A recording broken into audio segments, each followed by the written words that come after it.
إن الحمد لله نحمده ونستعينه ونستغفره ونعوذ بالله من شرور أنفسنا ومن سيئات أعمالنا من يهدي الله فلا مضل له ومن يضلل فلا هادي له وأشهد أن لا إله إلا الله وحده لا شريك له وأشهد أن محمدا عبده ورسوله أما بعد فإن أحسن الكلام كلام الله وخير الهدي هدي محمد صلى الله عليه وآله وسلم وشر الأمور محدثاتها وكل محدثة بدعة وكل بدعة ضلالة وكل ضلالة في النار. Donc on continue bi'idhnillah l'explication du livre Al-Qawa'id al-Sa'diyya du grand savant de l'islam Abdurrahman ibn Nasir al-Sa'di rahimahullah ta'ala.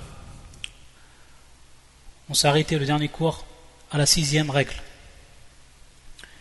يقول المؤلف رحمة الله عليه القاعدة السادسة الأصل في العبادات الحظر فلا يشرع منها إلا ما شرعه الله ورسوله والأصل في العادات الإباحة فلا يحرم إلا ما حرمه الله ورسوله. الأصل في العبادة الحظر فلا يشرع منها إلا ما شرعه الله ورسوله والأصل في العادات الإباحة فلا يحرم إلا ما حرمه الله ورسوله. Ça c'est la règle qu'on va apprendre aujourd'hui Inch'Allah et qu'on va comprendre à la lumière de ce que nous a cité le cheikh dans son livre précieux. Ici c'est une grande règle et c'est une règle, comme on va le voir, qui est en relation avec ou certaines règles qu'on a déjà vues, qu'on a déjà étudiées dans les premières règles que le cheikh a citées dans son livre. Et on verra quel est l'aspect qui relie ces règles entre elles, sur certains points bien entendu. Al-Asl, bien entendu, tout le monde sait ce que c'est Al-Asl. C'est l'origine, la base de quelque chose. Alladhi yanbani alayh, c'est-à-dire une chose sur laquelle on va construire, sur laquelle on va édifier. Hada wal asl. Donc, la base et l'origine dans le domaine de l'adoration, on est bien ici, fil ibadat. Ici, c'est un pluriel, al-ibadat, qui est le pluriel de al-ibada. Donc, le domaine de l'adoration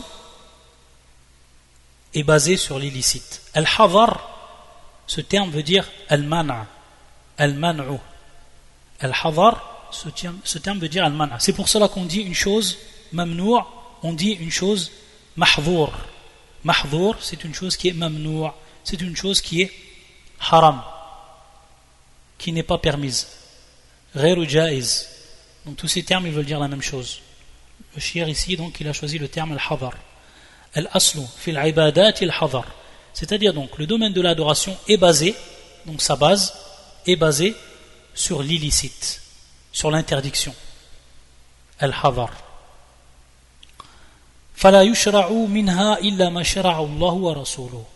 Donc ici c'est un takmil, c'est-à-dire c'est la suite de cette règle et son complément. C'est-à-dire qu'il va nous expliquer ici plus en détail ce qu'il a voulu par cette première phrase. C'est-à-dire qu'on ne peut légiférer, fala yushra', à partir d'elle, uniquement ce qu'Allah Azza wa Jal et son prophète ont légiféré. Uniquement ce qu'Allah et son prophète ont légiféré. La personne qui va tout de suite comprendre la règle dès ces premiers termes qui sont employés, il va se rappeler une base qu'on avait citée lorsqu'on avait étudié les noms et les attributs d'Allah Azza wa Jal à travers donc le livre de Cheikh Al-Uthaymin rahimahullah ta'ala Al-Qawa'id al-Muthla. Et on a vu le même principe au niveau de la règle, exactement le même principe, car si le cheikh ici il nous parle de al-ibadat, il rentre également al-aqaid, c'est-à-dire les croyances. Tout ce qui est en relation avec les croyances, ça rentre ça rentre dans le même domaine. Et on se rappelle, lorsqu'on voulait parler des noms et des attributs, une des règles qu'on avait citées.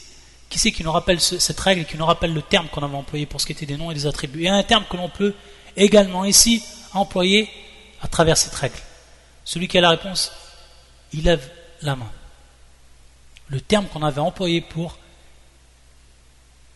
parler de cette règle-là, et qui revient au nom et les attributs d'Allah Azza wa Jalla, et qui fait partie donc des règles qu'on a vues parmi le Qawa'id al-Muthla, et qui est du même principe que cette règle-là. Qui c'est qui s'en rappelle parmi ceux qui ont étudié avec nous, ou alors ceux qui ont étudié avec le terme qu'on avait employé, un terme qui est important, on avait insisté dessus, on l'avait expliqué, on l'avait détaillé, on l'avait appelé. Tawqif, naam, c'est ce terme qu'on avait employé, naam, exact. Tawqifi. Qu'est-ce que ça veut dire tawqif? يعني بمعنى نتوقف على الكتاب والسنة في باب الأسماء والصفات وبصفة عام في العقائد كلها.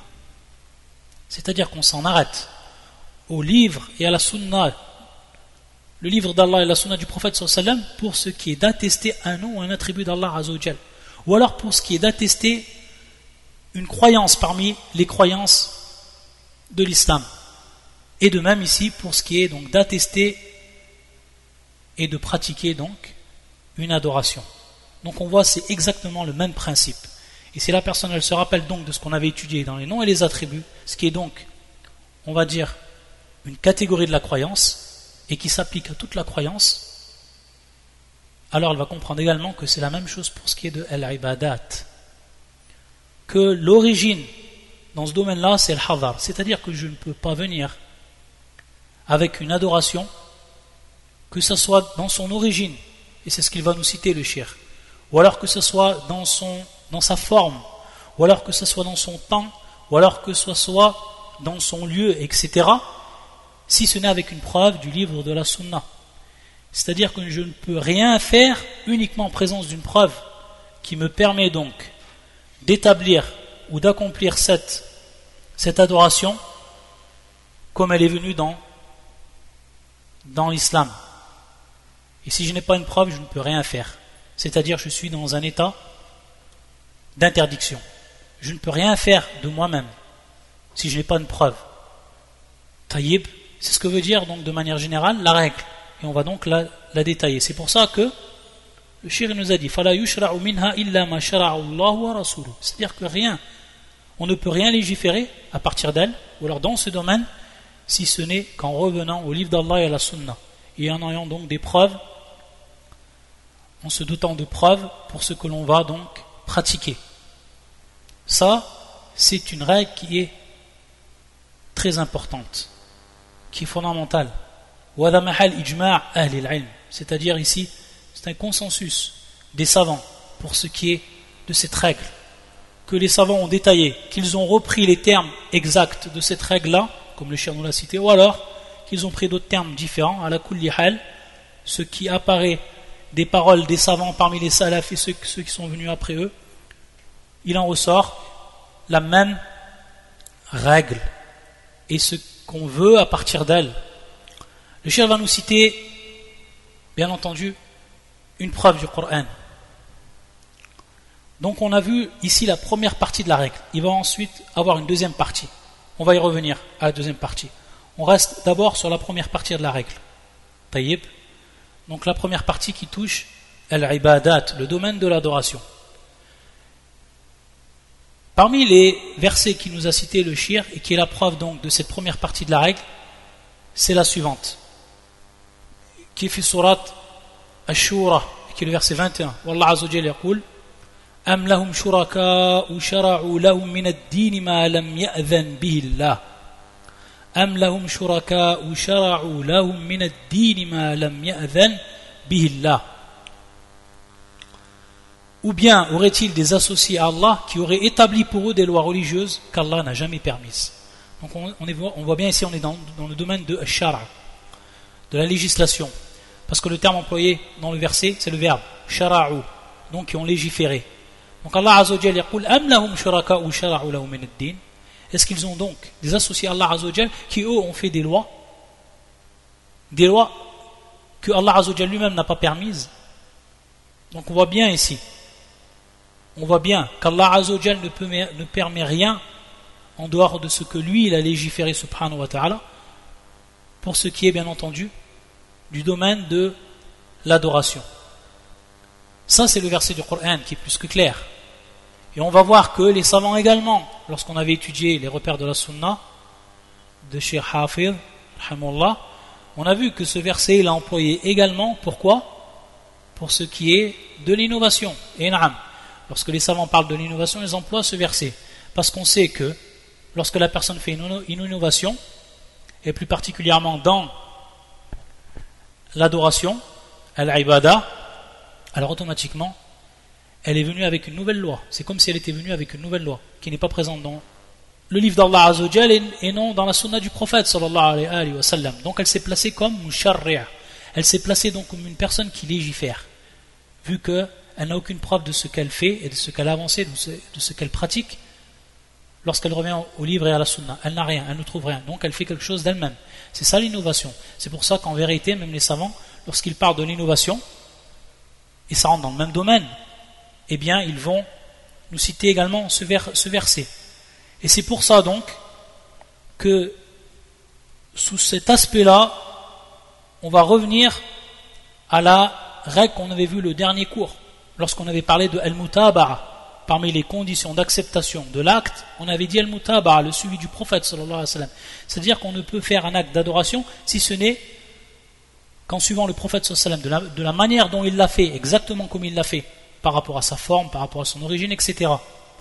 Donc, on s'aperçoit bien ici qu'il y a une relation entre les deux règles, et qu'on peut citer également dans ce domaine, le domaine donc de l'adoration, on peut citer le hadith du prophète sallallahu alayhi wa sallam, Man amila amalan laysa alayhi amruna fawarad, le même hadith qu'on va citer pour ce qui était de la cinquième règle, Man amila amalan laysa alayhi amruna fawarad, c'est-à-dire la personne qui accomplit un acte et qui ne fait pas partie de notre affaire, et c'est l'amr ad-din, c'est-à-dire donc de notre religion, fawarad, bima'na mardoud, c'est-à-dire qu'il est rejeté.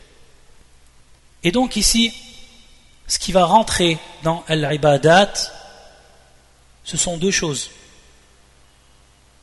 Al-wujub wa l'istihbab, comme va nous citer également le shir. Al-wujub wa l'istihbab, c'est les deux choses qui vont rentrer sous al-ibadat. C'est pour ça qu'il dit wa bayanu dhalika anna al-ibadata hiya ma umira bihi amrun ijabi ou istihbab. فكل واجب أوجبه الله ورسوله أو مستحب فهو عبادة c'est-à-dire c'est une adoration. Donc on est bien dans le domaine de l'ijab ou l'istihbab, c'est-à-dire ce qui est du domaine de l'obligation et de ce qui est surérogatoire. Tout ce qui est obligatoire et surérogatoire, ça rentre dans al-ibada. Donc tout ce que la religion nous a ordonné de faire, lorsqu'elle nous l'a ordonné de façon obligatoire ou alors de manière surérogatoire, ça rentre dans l'adoration.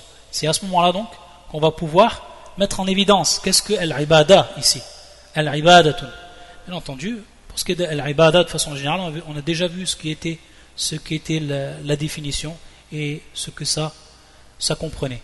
On ne revient pas dessus à la kulli hal, c'est déjà passé dans plusieurs cours, on a déjà mis en évidence cela dans plusieurs cours. À la kulli hal ici, on est bien pour ce qui est de l'ibadat, qui concerne l'obligation et ce qui concerne tout ce qui est surérogatoire. Et tout ce qui est en dehors donc de l'obligation et de ce qui est surérogatoire, alors ça ne fait pas partie du domaine de l'adoration.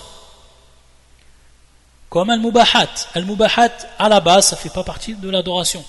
Par contre, yanifi asliha, à la base, ça ne fait pas partie de l'adoration. Al-mubahat, ce qui est donc permis de faire, la yatarattab alayhi thawab ou iqab, ma huwa jaiz fi'luhu, hadha la yadkhul fil ibada.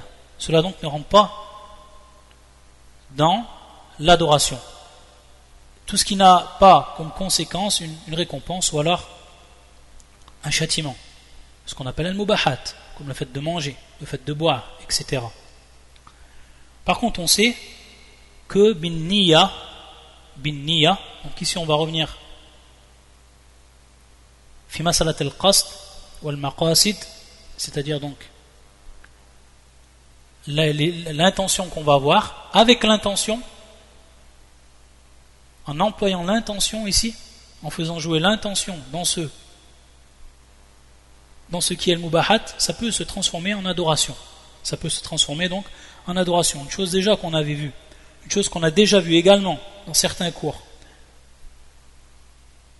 Titre d'exemple, une personne qui va visiter ses frères en Allah Azza wa Jal, ses frères musulmans, il va les visiter. Il se peut qu'il visite mimbab al-ibaha, c'est-à-dire qu'il va les visiter pour passer le temps, ou alors pour se distraire avec eux, ou alors pour avoir de la compagnie, parce qu'ils se sentent seuls. Donc, minad al-bab, ça peut être mubah, al-mu'anasa, al-muda'aba, etc. Par contre, si maintenant il met dans son intention, wa yahtasib dhalik, lorsqu'il va visiter ses frères en Allah Azza wa Jal, qu'il va se rappeler l'au-delà avec eux, qu'il va se rappeler également la religion, qu'en leur présence il va se protéger de ce qui est du haram, également du fait qu'il veut fortifier la fraternité religieuse que l'on doit avoir avec les frères. Donc tout cela avec cette niya qu'il aura, ça se transforme en adoration, c'est-à-dire qu'il a un thawab, qu'il va avoir pour conséquence de cet acte-là une récompense. Donc on voit ici à ce moment qu'à la base, même si ça fait partie de al-mubahat, ça se transforme donc, avec la niya, ça se transforme fi al-ibadat. Ça rentre dans le domaine de l'adoration. De même pour ce qui est de l'infaq, al-al. Lorsque la personne, elle pourvoit aux besoins de sa famille, elle dépense pour le bien de sa famille, pour les nourrir, pour les habiller, ça à la base c'est obligatoire dans la religion. C'est obligatoire dans la religion. Taïb, donc elle fait un acte qui est obligatoire. Mais si en plus de ça, avec sa niya, elle le fait comme sadaqa wa yahtasib. C'est-à-dire elle prend en compte cela lorsqu'il le fait. Il le fait donc comme sadaqa, comme cela est venu dans le hadith d'Ibn Mas'ud, dans le Bukhari et l'imam Muslim, fi kitab al-nafaqat, comme on l'avait déjà vu également ce hadith. Alors à ce moment-là, ça vient, il va avoir une double récompense, non seulement la récompense de ce qu'il accomplit, de ce qui est obligé, il accomplit ce qui est obligatoire dans son droit par rapport à sa famille, mais également lorsqu'il yahtasib annahu sadaqa, c'est-à-dire donc qu'il prend en compte que cela est une sadaqa qu'il donne.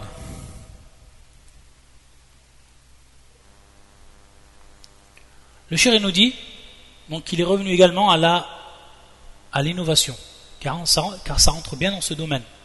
Lorsque la personne maintenant, elle a assimilé cette règle-là, et elle l'applique dans sa vie de tous les jours, alors elle va s'éloigner de ce qu'on appelle l'innovation. Et ça c'est le but, parce qu'on sait que lorsque les savants, ils nous citent des règles, c'est que derrière ces règles, il y a bien entendu des buts dans la religion. C'est des choses qui sont avant tout pratiques. On est bien dans ce qui est du pratique. C'est théorique, mais c'est pratique pour nous lorsqu'on les utilise, ces règles, à bon escient, et avec une bonne compréhension. La personne qui utilise cette règle qu'on est en train de citer, automatiquement, elle va s'écarter de ce qui est de l'innovation. Si elle a vraiment assimilé cette règle, elle la connaît, alors elle va s'écarter de cela.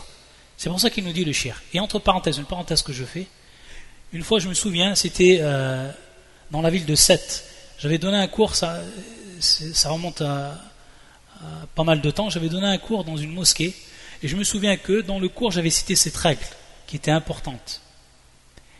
Et l'imam qui faisait partie d'un groupe, qui faisait partie des gens de l'innovation, bien entendu, il y avait beaucoup de jeunes, alhamdoulilah, à al-minhaj al-nabawi, al-minhaj al-salafi, qui étaient présents dans la mosquée, qui avaient permis que je puisse faire le cours. Et donc, La personne, lorsque j'avais cité la règle, ensuite, lui, il avait rétorqué que cette règle-là, d'où elle sortait. Il demandait d'où elle sortait, cette règle-là. Et que les savants ne l'avaient pas citée. Regardez donc, dans un premier temps, le jahl, l'ignorance. Alors qu'on a dit, c'est ijma' al-ulama.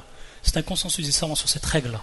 Qu'ils les citaient comme telle, de la même manière que le shirk, ou alors qu'ils aient employé d'autres termes. À la kulli hal, dans leurs livres, tous les savants, que ce soit fil usul ou autre, cette règle, ils l'ont citée, ou alors ils l'ont appliquée. Et donc, lui, il me disait, d'où elle sort cette règle-là? Comme si cette règle-là, elle était inventée, ou alors c'était une règle qui n'était pas présente dans l'islam, ou alors où il y avait peut-être un irtilaf, c'est-à-dire une divergence entre les savants. Cette personne-là, c'est elle qui faisait en réalité des innovations dans l'adoration. Et donc à ce moment-là, on voit bien que cette personne, jahilan bihadi al-qa'ida, waqa'a fil bid'a, wallahu al-musta'an. Comme nous dit le cheikh, wa'alam anna al-bid'a min al-ibadat, c'est-à-dire que l'innovation elle rentre bien dans le domaine de l'adoration, comme il nous dit. Tayyib, imma an yushra' ibadah, إما أن يشرع أو إما أن يشرع عبادة لم يشرع الله ورسوله جنسها أصلا لم يشرع الله ورسوله جنسها أصلا. C'est-à-dire donc que ce soit une innovation qui touche le genre même, c'est-à-dire une innovation qui n'était même pas présente du temps du prophète. Je vais dire le genre ou l'origine d'une innovation ou d'une adoration qui n'était pas présente du temps du prophète, de son envoyé, de son prophète. Taïb, donc une adoration même qui est inventée, qui n'était même pas présente à la base.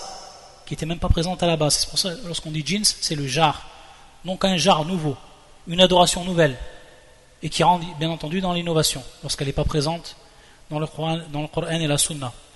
Ou shara'a Allah wa rasuluhu ala sifatin, ou fi zamanin, ou makanin makhsusin, thumma ghayyara al-mughayyir ila ghayri tilka as-sifa. Kaman أوجب صلاة أو صوما أو غيرها من العبادة بغير إيجاب من الله ورسوله أو ابتدع مبتدع الوقوف بعرفة أو بمزدلفة أو رمي الجمار في غير وقتها أو استحب مبتدع عبادة في وقت من الأوقات أو مكانا من الأمكنة بغير هدى من الله وحجة شرعية والله تعالى والحاكم لعباده على لسان رسوله فلا حكم إلا حكمه. Alors, ici donc, de même pour ce qui est du genre même de cette adoration qui va être inventée, et qui sera donc une innovation, de même pour ce qui est de sifa, c'est-à-dire la forme de l'adoration, la façon dont elle va être faite, comme par exemple la prière, ou alors zaman, c'est-à-dire le temps, ou alors al-makan, c'est-à-dire également le lieu. C'est-à-dire que le prophète sallallahu alayhi wa sallam, il a fait cette adoration sous une forme bien précise. Il l'a fait dans un temps bien précis. Ou alors il l'a fait dans un lieu bien précis. Et il arrive donc une personne qui va changer cela et qui va le faire d'une autre forme. Donc on voit ici qu'à la base elle est présente l'adoration. Donc on n'est plus ici, il n'y a plus donc l'invention d'une nouvelle adoration qui n'était même pas présente à la base. Mais elle est présente, mais ici il va y avoir donc un rajout qui va être fait, si on peut dire ainsi, et qui va donc transformer la forme de l'adoration, ou alors zaman, c'est-à-dire le temps de l'adoration, ou alors le lieu de l'adoration. Et c'est pour ça que le chéri nous dit, titre d'exemple, un innovateur qui viendrait accomplir al-wuquf bi Arafah, donc durant le Hajj, ou Muzdalifa, ou Rami al-Jimar, qui viendra le faire dans un autre temps que le temps qui est légiféré et que le prophète sallallahu nous a enseigné. Alors à ce moment-là, il y aurait bien une bid'a. L'adoration elle est présente à la base, comme al-wuquf bi Arafah, Muzdalifa, etc. Mais ici le temps il est précis, c'est-à-dire que le prophète sallallahu il a légiféré dans un temps bien précis. Et donc une personne viendrait, un innovateur viendrait et proposerait de faire cette adoration dans un autre temps. Alors on rentre dans l'innovation ici. On rentre bel et bien dans l'innovation. Ayadun billah. Une question également qui va se poser ici, qu'on va rajouter comme complément. Lorsqu'on va parler de la sunna, est-ce qu'il est en relation avec l'adoration, ce que le prophète sallallahu alayhi wa sallam shara'a, ce qu'il a légiféré, on va voir que certaines choses qui font partie de ce qui va être naturel chez l'homme, on va voir que certains sahaba l'ont fait iqtida'an bin Nabi sallallahu alayhi wa sallam. Et à titre d'exemple, on sait qu'Ibn Omar, un jour alors qu'il voyageait, il alla prier dans un endroit bien précis. Et lorsqu'on lui demanda, il répliqua qu'il vit le prophète sallallahu alayhi wa sallam prier dans cet endroit-là. De même, alors qu'il était en voyage, Ibn Omar un jour urina dans un endroit bien précis. Et lorsqu'on lui demanda, il cita donc qu'il avait vu le prophète sallallahu alayhi wa sallam uriner à cet endroit, alors il fit de même. Ici donc la question va se poser, est-ce que cela va rentrer fil ibadat wa fi mahal al-iqtida? Est-ce que cela va rentrer dans le suivi du prophète sallallahu alayhi wa sallam? Est-ce que cela va rentrer donc dans l'adoration? Ça c'était l'acte de Ibn Omar. Mais il faut savoir que Jumhur as-Sahaba, la plupart des Sahaba ne pratiquaient pas cela et ne voyaient pas cela comme étant al-iqtida, comme étant ou comme rentrant dans ce qui est du suivi du prophète sallallahu alayhi wa sallam et donc de l'adoration. Et c'est pour ça que beaucoup de gens de science nous ont rappelé que dans ce domaine-là, dans cette question-là bien précise, ils disent إِذَا ظَهَرَ فِيهِ وَجْهُ الْقُرْبَ كَانَ مَحَلًّا لِلْإِقْتِضَاءِ. C'est-à-dire, s'il apparaît une forme de rapprochement, al-qurba bien entendu, qurbatun ila Allah azza wa jal, bi fi'l ma fa'ala an-nabi sallallahu alayhi wa sallam, alors à ce moment-là, kana mahallan lil-iqtida. C'est-à-dire donc s'il apparaît une forme de rapprochement, c'est-à-dire qu'on va considérer cela comme une adoration et qu'il y a une forme de cela, alors ça rentre et on place dans cet acte dans le domaine du suivi. On place cet acte-là dans le domaine du suivi. Et sinon, alors on ne le place pas dans le domaine du suivi. S'il n'y a pas en fait ici une forme de rapprochement dans cet acte-là, alors on ne le fait pas rentrer dans le suivi. Et donc pour mettre en évidence que beaucoup de sahaba, jumhur, que la plupart des sahaba n'étaient pas en accord avec ce que faisait Ibn Omar sur ce point-là, c'est qu'un jour son père lui-même, Omar ibn al-Khattab radiyallahu ta'ala anhu, alors qu'il était en voyage, il tafata, il a regardé sur le côté, il a vu donc des gens qui priaient à un endroit. Des gens qui priaient à un endroit sous un arbre. Et lorsqu'il se renseigna à propos de cette pratique, alors il sut que le prophète sallallahu alayhi wa sallam avait prié à cet endroit-là et que eux ils avaient fait donc la même chose. Fa'ankara. Omar, il a blâmé cet acte-là. Omar, il a blâmé cet acte-là. Il a dit une parole dont le sens est-ce qu'ils vont prendre donc à ce moment-là ici Athar al-Nabi, c'est-à-dire la trace du prophète sallallahu alayhi wa sallam, comme masjid, c'est-à-dire comme lieu de prière. Et on sait même que par la suite Omar il a ordonné de couper cet arbre-là. Pourquoi il a fait ça? Tout simplement ici saddan lidhari'a. Saddan lidhari'a. Le prophète sallallahu alayhi wa sallam, lorsqu'il est venu auprès de cet arbre, il a prié et ensuite il s'est reposé auprès de cet arbre-là. Et c'est là qu'on va comprendre réellement, est-ce qu'il y a donc sous cette forme ou la façon dont elle était faite cette adoration, est-ce qu'il y a une forme donc de rapprochement? Wajjul qurba ici. Le prophète sallallahu alayhi wa sallam, est-ce qu'il a fait, il a pris cet arbre-là car c'est cet arbre-là et pas un autre, ou alors est-ce qu'il y aurait eu d'autres arbres, il aurait pris donc cet arbre-là, ou alors il aurait pris donc un autre arbre? Est-ce qu'il y avait donc le qasd? Le prophète sallallahu alayhi wa sallam ici, il n'y a pas eu le qasd, c'est-à-dire qu'il n'a pas prié car c'était cet arbre-là, où il fallait qu'il prie à cet arbre-là. Il a prié tout simplement parce qu'il a trouvé un endroit où il pouvait se reposer, où il pouvait prier, donc il a prié à cet endroit-là. Et donc, les gens, eux, une fois qu'ils sont venus, ils ont pris à cet endroit, eux, ils ont eu un qasd, c'est-à-dire ils ont qasd al-makan, c'est-à-dire ils ont eu l'intention de prier à cet endroit-là, précisément à cet endroit-là. Et c'est là qu'il va y avoir donc un irtilaf, c'est-à-dire qu'il va y avoir une divergence entre la façon dont le prophète sallam a fait cet acte-là et dont la façon dont eux ont fait cet acte-là. Et ça va être quoi la différence entre les deux? Ça va être donc al-qasd, que le prophète sallam il n'a pas pris avec une intention précise cet endroit-là, mais eux ils l'ont pris comme intention précise. Donc ici il va bien avoir ici un khilaf ou irtilaf, et ça ne peut rentrer donc fil ittiba'. Et ça peut même être dangereux. Pourquoi? Parce que Omar lorsqu'il a vu cela, et on sait donc que ça peut amener dans un premier temps à l'innovation, c'est-à-dire qu'ensuite les gens, ils commencent à voyager et tous a pris à cet endroit-là, à cet arbre-là, et on sait qu'une fois que la science elle se perd et que le jahl il apparaît, il se peut même qu'ils prennent cet endroit-là comme un endroit où ils vont commettre du shirk, etc. Donc c'est pour ça que Omar ibn al-Khattab radiyallahu ta'ala anhu, il a sadda al-dhari'a, il a obstrué donc tout chemin à ce qui pourrait amener à l'innovation, ou encore pire, au polythéisme. Taïb. Donc à ce moment-là, on voit donc, pour ce qui est de cela, qu'il y a des choses que le prophète Sam il a fait et qui sont naturelles, et que ce n'est pas donc ici le domaine du suivi,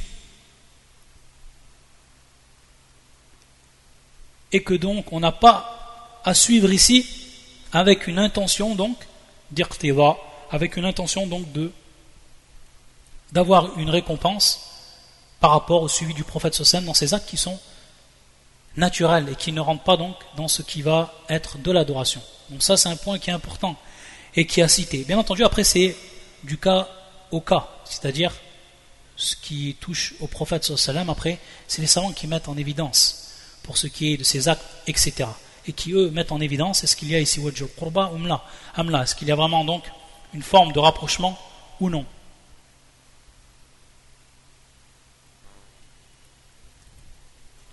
Également, à titre de complément, pour ce qui est de l'ibada, ou à ce qu'on appelle l'umur al-ta'abbudiyya, donc tout ce qui rentre dans l'adoration, il faut savoir que c'est un domaine où la raison ne rentre pas. Et lorsqu'on dit la raison, c'est le fait de avoir la connaissance, de savoir le pourquoi de cette adoration. Pourquoi cette adoration, elle a été faite ainsi, ou pourquoi elle a été légiférée de telle manière, ou pourquoi elle a été légiférée à un tel moment. Ici donc, sont des choses qu'on n'a pas à faire rentrer la raison dedans. Tab'an, avec détail, même si on a la connaissance des buts de la plupart des adorations, comme ce qui est de la prière, etc. Mais lorsqu'on rentre dans ce qui est de tafasil, alors ici non. À titre d'exemple, si on demande maintenant pourquoi on prie la prière du dhuhr, pourquoi on l'a pris de 4? Pourquoi on l'a pris pas de 2? Pourquoi on l'a pris pas de 5? Pourquoi on l'a pris pas de 6? Pourquoi 4? Et pourquoi on l'a pris au moment où zalat shams, au moment donc où il y a l'inclinaison du soleil? Et pourquoi on l'a pris en récitant à voix basse et pas à voix haute, etc. Donc on voit que c'est des choses, on n'a pas à y faire entrer notre raison, c'est-à-dire à savoir pourquoi cette adoration elle est venue comme cela. Et bien entendu ici ça ne veut pas dire qu'il n'y a pas de hikmah dans cette adoration, ou la façon dont elle est venue cette adoration. Ça ne veut pas dire qu'il y a une hikmah, mais il se peut que cette hikmah on la connaisse, il se peut qu'on ne la connaisse pas. C'est pour ça que il y a des sagesses que l'on connaît par rapport aux adorations, mais il y a des sagesses que l'on ne connaît pas. Mais ce que l'on sait, et ce que le musulman il a la certitude, Anna Allah Azza wa Jal wa hakim, ou al-hakim. Anna Allah Azza wa Jal, c'est lui le sage. Et qu'Allah Azza wa Jal, alladhi yashra'u ma yashra'u illa li hikmatin. La ya'mur illa bi hikmah, wa la yanha illa bi hikmah. C'est-à-dire qu'Allah Azza wa Jal, tout ce qu'il ordonne à son serviteur, ou tout ce qu'il interdit à son serviteur, c'est uniquement par sagesse, automatiquement par sagesse, c'est-à-dire qu'il y a une sagesse dans cela. Mais peut-être que l'homme, il la connaît, et peut-être qu'il ne la connaît pas. Donc on voit ici que la raison, ça ne rentre pas dans le domaine de l'adoration, dans ce sens-là. Bien entendu, dans ce sens-là. C'est-à-dire qu'on n'a pas à savoir le pourquoi de chaque adoration, et qu'on n'est pas obligé de connaître tout ce qui est des sagesses de cette adoration. Si elles nous apparaissent, alhamdoulilah. Si elles ne nous apparaissent pas, ce qui nous est commandé, c'est de la faire et comme elle est venue. De l'appliquer comme elle est venue, de la part d'Allah et de son prophète. Ensuite, maintenant, la deuxième partie de la règle. La deuxième partie de la règle. On n'a vu qu'une partie de la règle, mais il y a une deuxième partie. Et la deuxième partie, c'est la suivante, où le shir nous a dit, rahimahullah, wal aslu fil aadati al-ibaha, fala yuharram illa ma harrama Allah wa rasuluhu. Ici, ça va être le contraire. On est dans le domaine de al-adat.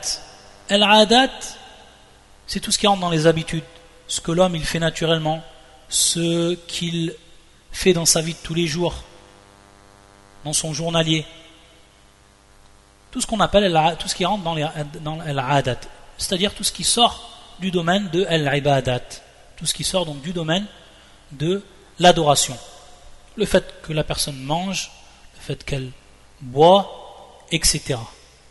Toutes ces choses-là, le fait qu'elle se déplace, etc. Toutes ces choses-là, ça fait partie de al-adat.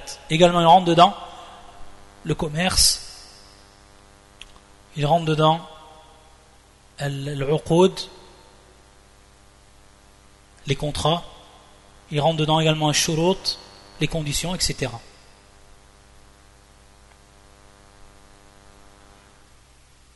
Donc al-asl, ici, ça va être le licite, contrairement à al-ibadat ou al-ibaha. Al-ibaha, tout qui veut dire donc le licite. Mawa halal, ce qui est donc autorisé, permis. Donc à l'origine, tout ce qui est en dehors de l'adoration et qui rentre fi al-adat, alors on est dans le licite. Fala yuharram, c'est-à-dire qu'on ne peut à ce moment-là, à partir de cette base-là, on ne peut rendre une chose interdite, sauf si Allah Azza wa Jalla, son prophète, l'ont interdit. Si par exemple, la personne mange une sorte de nourriture, une sorte de plat qui contient des aliments bien précis, cette personne-là, tant que il n'y a pas d'interdiction qui vient rendre illicite la consommation de ce plat, de cette nourriture, tant qu'il n'y a rien du livre de la Sunna, alors il mange. Car ici, on est dans le domaine du licite. L'origine ici, c'est licite. Donc elle mange sans problème. Et celui qui va venir lui interdire, il va lui dire non, ça c'est haram. À ce moment-là, donc, il va falloir qu'il apporte une preuve du Coran et de la Sunna. Parce que on va lui répondre à cette personne, la base, c'est ici le licite. Donc toi, tu viens me l'interdire, il me faut que tu m'apportes donc une preuve. Ça, c'est ce qu'implique cette deuxième règle. Donc on voit qu'elle touche un domaine qui est différent de l'adoration, et donc automatiquement son statut à cette règle-là va être également différent.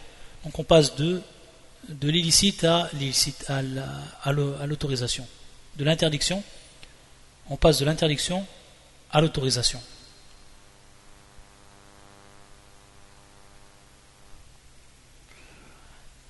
Les preuves que le shir va ramener du Coran, parmi les versets du Coran, il nous cite donc ce verset qui est le verset fi surat al-Baqarah, qui est le verset 29, où Allah Azza wa Jalla yaqul huwa alladhi khalaqa lakum ma fil ardi jami'a, c'est lui qui a créé pour vous tout ce qui est sur la terre. Ça c'est la preuve qu'Allah Azza wa Jalla, tout ce qu'il a créé sur la terre, et donc on est bien dans le domaine de al-adat, tout ce qui rentre dans les habitudes, les choses naturelles que l'homme il a besoin pour vivre, toutes ces choses-là, alors Allah Azza wa Jalla les a créées pour nous. Et donc à ce moment-là, ça implique qu'elles sont licites. Et également, une autre preuve qu'il va nous rapporter le shir, et qui est fi surat al-A'raf, qui est le verset 32, où Allah Azza wa Jalla yaqul قل من حرم زينة الله التي أخرج لعبادي والطيبات من الرزق قل هي للذين آمنوا في الحياة الدنيا خالصة يوم القيامة قل من حرم زينة الله, dit qui a interdit la parure d'Allah qu'il a produite pour ses serviteurs ainsi que les bonnes nourritures. قل من حرم زينة الله التي أخرج لعبادي والطيبات من الرزق, dit elles sont destinées à ceux qui ont la foi dans cette vie et exclusivement à eux au jour de la résurrection. Donc ici, comme il nous dit le shir, فأنكر تعالى على من حرم ما خلق الله لعباده من المآكل والمشارب والملابس وتوابعها. Donc ici, l'aspect argumentatif de ce verset-là, il est plus que clair. C'est qu'Allah Azza wa Jal yunkir, c'est-à-dire qu'il blâme ceux qui ont interdit, ceux qui rentraient donc dans al-adat, dans ce qui était des choses courantes de la vie, des choses naturelles, ce qu'Allah Azza wa Jal il a créé pour nous, comme zina, comme parure, et qu'il a créé donc pour ses esclaves, et tout ce qui rentre dans at-tayyibat, des bonnes choses, parmi la pourvoyance qui nous a donné subhanahu wa ta'ala. Donc ceux qui ont fait ça, qui l'ont interdit, alors Allah Azza wa Jal yarudd alayhim, il réfute cela. Il dit qul hiya lilladhina amanu fil hayati ad-dunya khalisatan yawm al-qiyamah. Et donc ils les auront purs uniquement pour eux le jour de la résurrection. Donc ça, ce verset il est clair également pour prouver la deuxième partie de la règle que le shir il nous a citée. Et donc il nous dit ça rentre fi al-ma'akil, ce qui est donc tout ce qui est de la nourriture, de la boisson, également le malabis, des habits et tout ce qui suit cela. Il nous a cité le shir l'exemple parmi les associateurs qui avaient interdit al-mushrikoun, qui avaient interdit donc certaines nourritures ou alors certains bestiaux qu'Allah Azza wa Jal avait rendu autorisés pour ses serviteurs. Alors qu'Allah Azza wa Jal, on sait qu'il a tout expliqué dans son Coran. Tout ce qui est muharram, Allah Azza wa Jal l'a cité dans son Coran ou la sunna du prophète sallam. C'est pour ça qu'il dit وَقَدْ فَصَّلَ لَكُمْ مَا حَرَّمَ عَلَيْكُمْ. Comme cela est dans le verset fi surat al-An'am et qui est le verset 119. Alors qu'il vous a détaillé ce qui vous a interdit. Alors qu'il vous a détaillé ce qu'il vous a interdit. C'est-à-dire tout ce qui est interdit, c'est venu en détail dans le Coran et la sunna. Donc après cela, celui qui vient interdire des choses en plus, alors cette personne-là, c'est un innovateur. Fawa mubtadi' également, c'est-à-dire qu'ici il devient un innovateur, car il a interdit ce qu'Allah Azza wa Jal il a autorisé. Et dans ce sens, ça va rejoindre la première règle qu'on avait vue, lorsque le shir il dit Walam yuharrimu Allahu alayna illa kulla dar khabith. C'est-à-dire qu'Allah Azza wa Jal il a interdit tout ce qui rentre dans ce qui est pour nous un préjudice. Tout ce qui est du domaine du préjudice. Allah Azza wa Jal il nous l'a interdit. Que ce soit al-madar al-qalbiya ou al-badaniya, que ce soit pour le cœur, pour notre âme, ou alors que ce soit pour notre cœur, que ce soit dans notre religion, ou alors que ce soit dans notre vie de tous les jours. Et ça c'est une des grandes ni'ma d'Allah Azza wa Jal. Comme donc il nous a autorisé tout ce qui était bénéfique pour nous, comme on l'avait vu dans la première règle. Donc on voit que cela rentre bien dans ce domaine. Et lorsqu'on a dit mubtadi', pour celui qui va interdire cette chose, comme le shir nous a cité, wa kullu man harrama shay'an lam yuharrimu ash-shari' min al-'adati fa huwa mubtadi'. C'est-à-dire toute personne qui va interdire ce que le législateur n'a pas interdit, donc Allah subhanahu wa ta'ala, dans ce qui rentre dans al-'adat, alors fa huwa mubtadi'. Il est également lui un innovateur.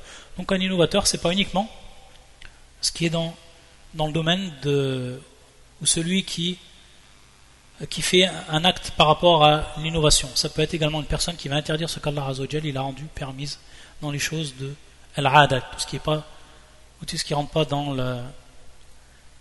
l'adoration. Un point également qu'on va citer ici.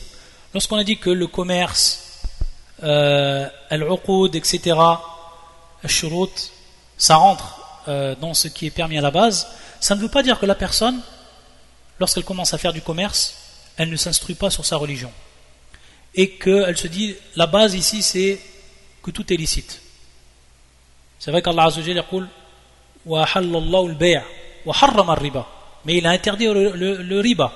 Et le riba, ça rentre bien également dans des formes de commerce, mais qui sont ici interdits, qui sont interdits par Allah Azza wa Jalla. C'est-à-dire donc que la personne, elle doit prendre connaissance des règles de base lorsqu'elle fait par exemple du commerce dans ce qui est interdit pour pas qu'elle tombe dans l'interdiction. Et donc c'est pour ça que Omar il disait ne s'approche pas de notre commerce ceux qui n'ont point de science de notre législation ou alors des règles du commerce en islam. Et c'est vrai que la personne donc lorsqu'elle commence à faire du commerce ou alors lorsqu'elle elle veut poser des conditions etc., il faut qu'elle ait là un minimum de connaissances ou alors qu'elle revient aux gens de science pour savoir donc si cela est interdit ou pas. Mais Ce n'est pas en comprenant cette règle qu'elle se dit donc tout est permis à la base, donc je ne vais pas me faire de soucis, je peux commencer à faire ces choses-là, même sans m'instruire, vu que si je fais une chose et c'est interdit, je n'en avais pas connaissance, et qu'à la base c'était licite. C'est pas de cette façon-là qu'on comprend donc cette base. Bien au contraire. Il faut que la personne, elle s'instruit. Mais c'est vrai que dans certains cas, par exemple une personne qui vivrait loin dans un pays non musulman, qui vivrait loin, qui ne pourra avoir de contact par exemple une époque ou autre, qui ne pourra avoir contact avec des gens de science, ou alors quelqu'un qui va l'instruire, etc., et qui serait rentré dans l'islam, qui serait musulman, et qui lui au moment où il va manger certaines nourritures, il ne peut prendre connaissance à ce moment-là. Donc lui, à la base, on va lui dire que c'est licite, et que si ensuite il a su qu'une chose était haram, bien entendu il n'est pas puni de fait de son ignorance, mais également en fonction de cette règle-là. Taïeb, je voulais commencer l'autre règle. À la kulli hal, on n'aura pas le temps, ça fait bientôt 1 heure de cours. Je pense que ça va être la prière pour beaucoup de certains des frères. على كل حال نكتفي بهذا سبحانك اللهم وبحمدك أشهد أن لا إله إلا أنت أستغفرك وأتوب إليك